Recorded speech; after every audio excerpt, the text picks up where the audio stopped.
Muy buenas tardes. Como siempre lo he mencionado, es un enorme privilegio para mí el poder estar compartiendo de la palabra de nuestro Dios. Hoy es la segunda parte de este tema tan maravilloso que se llama la escatología. Y como dije en la primera parte, uno de los engaños que nos hicieron como iglesia es que el Señor no va a venir hoy ni va a venir mañana. No es que estoy aquí con una presunción. Él va a venir cuando dice la palabra que va a venir. Y una de las cosas maravillosas que podemos encontrar en la palabra, y lo podemos leer en Segunda de Tesalonicenses, el capítulo 2, que fue donde nos habíamos detenido en el estudio anterior, era que hay dos grandes señales. Número uno, la apostasía y se manifieste el hombre de pecado. Pero nos enseñaron que nosotros nos vamos a ir, y aquí quedan 7 años, divididos en 2 etapas. Una que le llaman el período de la tribulación y el segundo período de la gran tribulación. Pero tal cosa no es verdad. Nos enseñaron que quedan 7 años, pero no hay un texto bíblico que lo diga. De lo que habla es de la semana 70 de Daniel. Y por eso, como es el único texto que encontramos, sí vamos a referirnos a él y sí vamos a poderlo descubrir. ¿Dónde comienza este punto? Vamos a decirlo, comienza cuando Daniel, que fue llevado con un grupo de judíos hacia Babilonia, Daniel, por elección divina, estuvo allí en este imperio, y Dios tuvo una cosa espectacular en la vida de Daniel, porque lo usó tremendamente con su poder a través de la interpretación de sueños. Nabucodonosor, en el capítulo 2 de Daniel, dice la palabra, tuvo un sueño, y al siguiente día él amanece turbado, no sabe qué hacer, pregunta a sus astrólogos, a sus sabios, acerca de este sueño. Pero este asunto no era humano nada más. Así que vemos al hombre en grandes apuros, en grandes aprietos, y una de las cosas que hizo fue crear un edicto donde todos los sabios, todos los astrólogos, todos los intelectuales iban a morir si no le descubrían el sueño al rey. Eso nadie lo puede hacer humanamente, solamente Dios.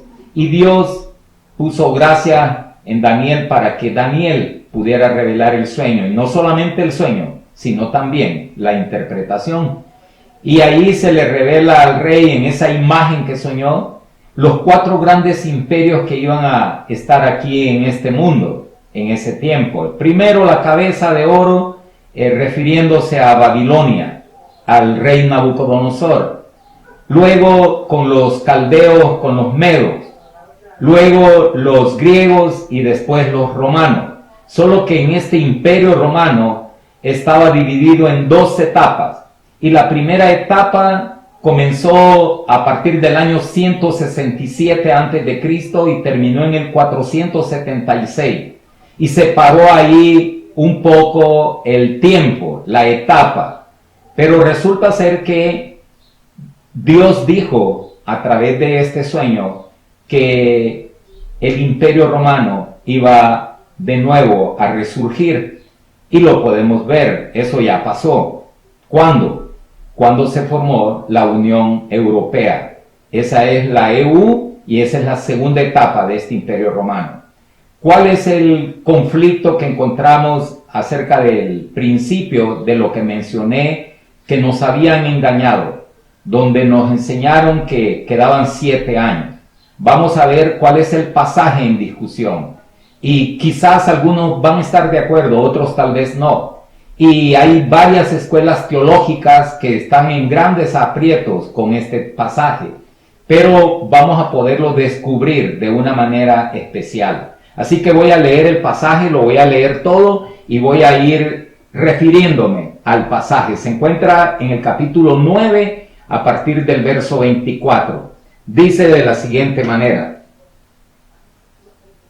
70 semanas están determinadas sobre tu pueblo y sobre tu santa ciudad, para terminar la iniquidad, para traer la justicia perdurable, y sellar la visión y la profecía, y ungir al santo de los santos. Sabe pues y entiende que desde la salida de la orden para restaurar y edificar a Jerusalén hasta el Mesías príncipe, habrá 7 semanas, y 62 semanas se volverá a edificar la plaza y el muro en tiempos angustiosos. Y después de las 62 semanas se quitará la vida al Mesías, mas no por sí, y el pueblo de un príncipe que ha de venir destruirá la ciudad y el santuario, y su fin será con inundación, y hasta el fin de la guerra durarán las devastaciones. Y por otra semana confirmará el pacto con muchos. A la mitad de la semana hará cesar el sacrificio y la ofrenda. Después, con la muchedumbre de las abominaciones, vendrá el desolador, hasta que venga la consumación y lo que está determinado se derrame sobre el desolador. Como podemos notar, este pasaje es el que ha tenido en grandes discusiones, en grandes contiendas a los teólogos. Hay muchos teólogos, algunos se les llama milenaristas, otros premilenaristas, otros postmilenaristas. Y no me quiero detener en eso. Quiero ir a detallar este pasaje que acabo de leer. Algunos detalles quedarán pendientes, pero no por falta del conocimiento, sino por asuntos de tiempo y porque deseo que también ustedes en su casa puedan dejar que el Espíritu Santo les pueda mostrar la verdad. Número 1, se nos enseñó que va a quedar aquí una semana de tribulación para esta humanidad, pero que la iglesia no estará acá, que la iglesia será levantada. Pero cuando leemos este pasaje, cuando habla de las 70 semanas, podríamos decir en números matemáticos, son 490 años, son esas 70 semanas. Y en detalle dice el texto que iba a ocurrir un pacto, o sea, unos acuerdos, unos decretos, y podemos darnos cuenta que hubieron unos decretos, y los tengo acá en mi estudio preparado, de estos edictos. ¿Por qué es importante saberlo? Porque de esa manera vamos a poder entender el texto. 4 edictos relacionados con la reconstrucción de Jerusalén. El primero es un decreto de Ciro el Grande. A raíz de su conquista de Babilonia, Ciro el Grande alcanzó el cenit de su gloria. El rey persa mostró una gran simpatía hacia el pueblo judío. En el año 539 a.C., Ciro promulgó un edicto que permitía a los judíos reedificar el templo en Jerusalén. Este pasaje lo podemos ver en segundo libro de Crónicas, el capítulo 36, del verso 22 al 23. Y una de las cosas que quiero hacer alusión a este pasaje, este es el último texto de la Biblia del Antiguo Testamento. O sea, el pasaje del segundo libro de Crónicas, el capítulo 36, es el último texto en una Biblia hebrea. ¿Qué quiere decir eso? Que los otros libros que nosotros tenemos después del Crónicas, sigue Esdras, Nehemías, Esther, Job, Salmos, Proverbios, Eclesiastés, Cantares, Isaías, Jeremías, Lamentaciones, Ezequiel, Daniel, Oseas, Joel, Amós, Abdías, Miqueas, Nahum. Todos estos libros todos están interrelacionados con este tiempo. Por eso vale la pena que podamos reflexionar. Entonces, comencé hablando de este decreto de Ciro el Grande. Luego vemos el segundo decreto de Darío, que fue en el año 519 al 518 a.C. El rey Darío promulgó una orden dirigida a un tal Tabnai, gobernador de Judá, quien deseaba saber qué derecho tenían los judíos para reconstruir el templo. Los capítulos 5 y 6 de Esdras demuestran que en realidad Darío no promulgó ningún decreto, sino que investigó en los anales persas y leyó el decreto de Ciro el Grande. Así que aquí vemos este segundo decreto según los estudiosos, ¿verdad? Luego nos encontramos con el tercer decreto de Artajerjes a Esdras. Este tercer decreto ha sido considerado por algunos estudiosos como el punto de partida para las 70 semanas. Este edicto estimuló el regreso a Palestina de un mayor número de judíos, pero no hay nada en su contenido acerca de la reconstrucción de la ciudad. Ahí lo podemos encontrar en Esdras del capítulo 7 al 11, del 11-26. En este decreto solo trata de la reconstrucción del templo.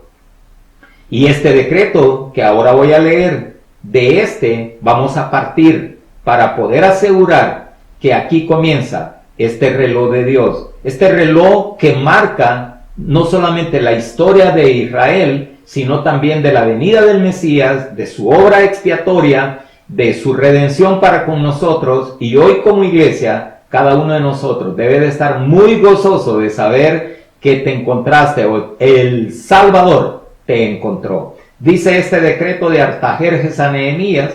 El rey Artajerjes dio una orden permitiendo a Nehemías ir a Jerusalén para dirigir la reedificación de la ciudad.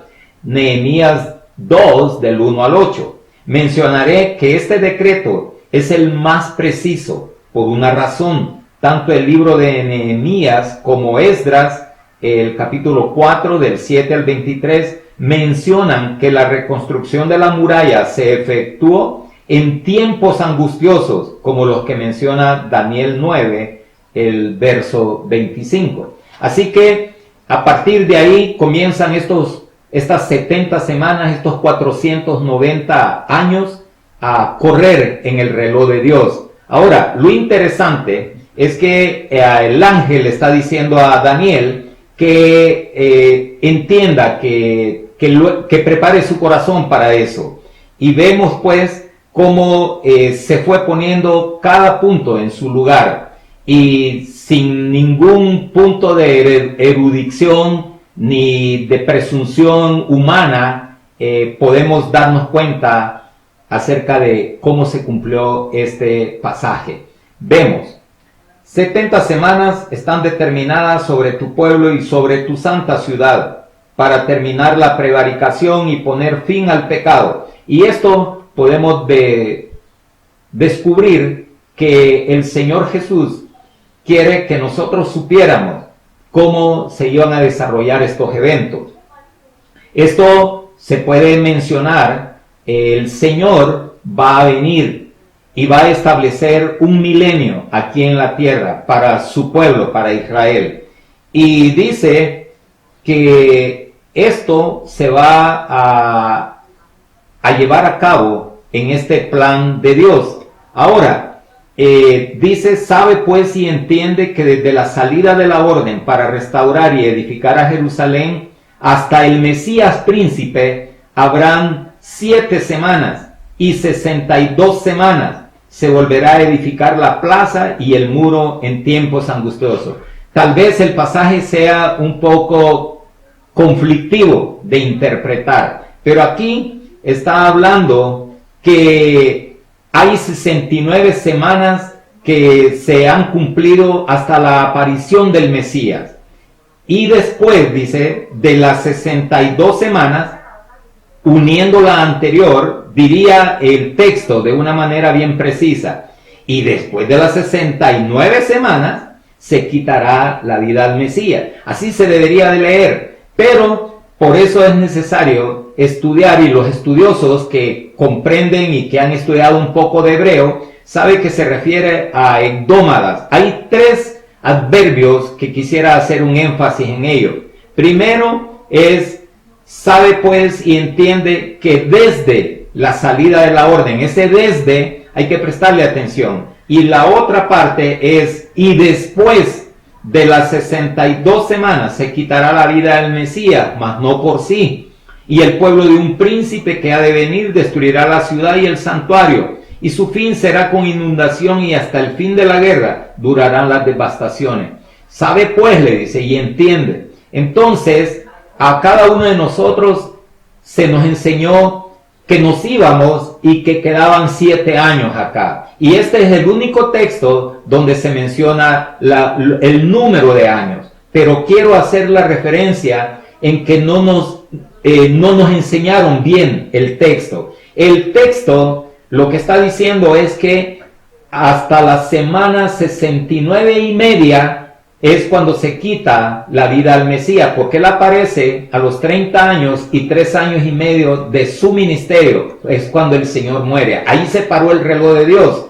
Y cuando descubrimos en la palabra, aparecen algunos términos que es necesario que ustedes los puedan entender. Número 1, no hay un texto donde hable de que van a quedar 7 años, pero sí habla de varios pasajes, sí se habla de unos términos que quiero hacer un énfasis ahora en este momento. Número 1, sí hay varios pasajes donde se menciona este término, tiempos y la mitad de un tiempo. ¿Qué quiere decir eso? Eso quiere decir 3 años y medio. 3 años y medio, 1260 días, 42 meses. Ese concepto lo menciona tanto el Antiguo Testamento como el Nuevo Testamento. Esos textos sí aparecen en detalle, señalando la cantidad de días que tenía que ver con que el anticristo va a gobernar ese tiempo. Y ustedes lo pueden encontrar, Mateo 24, Marcos 13, Lucas 21, hasta Lucas 17 menciona algo de esto, y también Apocalipsis el capítulo 6. ¿Qué quiere decir esto? Son pasajes en armonía, son pasajes que están allí puestos para que nosotros como lectores y con el poder del Espíritu Santo poderlos interpretar. Eso no se puede interpretar humanamente. ¿Cuál fue el engaño? Que nos enseñaron que nosotros nos íbamos y iban a quedar aquí 7 años de tribulación. Pero podemos ver en el texto que no es así. Solo dice que hay la mitad de una semana. O sea, en otras palabras, quiero que ustedes puedan entender. El Señor murió en la semana 69 y media, porque son semanas de año. Él murió en la semana 69 y media, no en la semana 69. Él aparece en la semana 69, pero su ministerio duró 3 años y medio, y eso lo podemos comprobar. Así que quiero animarles para que cada uno de ustedes pueda descubrir en la palabra y no caer en este error. Y una de las cosas bien interesantes de este pasaje es que este tiempo que se le llama la gran tribulación, esa tribulación obviamente es para el pueblo de Israel, pero cuando leemos en el capítulo 7 de Apocalipsis, es probable que nosotros como iglesia tengamos que sufrir también y tengamos que morir. Eso ocurre según Apocalipsis en el 5º sello. Así que la gran tribulación es la abominación desoladora, es lo que le llamaban la angustia de Jacob. Y una cosa bien interesante que quiero hacer la referencia hoy en esta tarde es, no nos dejemos engañar. Dice, y si esos días no fuesen acortados, nadie sería salvo. ¿Por qué esos días tienen que ser acortados? Porque solamente es un mes la gran tribulación. En Daniel habla de bienaventurado el que espere 1290 días. Si nosotros sumamos 1290 días, nos encontramos en 1260 días, que son 3 años y medio y un mes más. Por eso nosotros podemos decir con toda propiedad que la tribulación dura 30 días. Y una cosa bien interesante, en el próximo estudio hablaré acerca de estos pasajes, de estos textos que nos explican esta mitad de la semana. Así que quiero animar a los lectores, a los que están viendo el programa, a los que van a ver este segundo tema, que puedan llenarse, enriquecerse, motivarse, porque hay que amar la venida del Señor. El Señor no tarda su venida. Hoy estamos más cerca que nunca. Vean los acontecimientos que este mundo nos está presentando y todo esto es principio de dolores. ¿Sabe qué quiere decir eso? Vea el Apocalipsis. Los 4 caballos del Apocalipsis están ya trotando. Así que animo y vamos a terminar con una oración a nuestro Dios y a agradecerle por este tiempo tan especial.